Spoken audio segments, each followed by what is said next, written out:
जय श्री राम। मो ना हूँ विश्वजीत पटेल डाकती शांतन। सर्वप्रथम आज बापा ना बापा 26 खंड रामायण लेखिकी जाइए।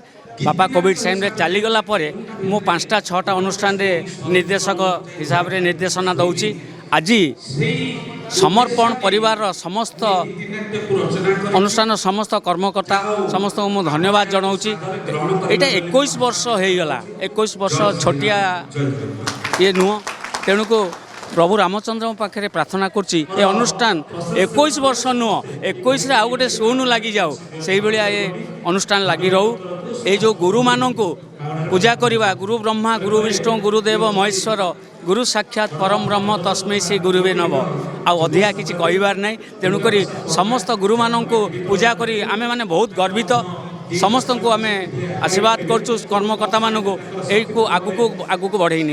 ये समर्पण परिवार ये जो सांस्कृतिक ऐतिहासिक कार्यक्रम 21 वर्ष तो चली आम प्रथम रू समर्पण परिवार सहित भावगत दृष्टि संश्लिष्ट होती ये गोटे बड़ खुशी कथा। ये जो संस्कृति बचाई रखा जो तीर्थवासी बेहरा जो उद्यम ये सबुठ प्रशंसनीय।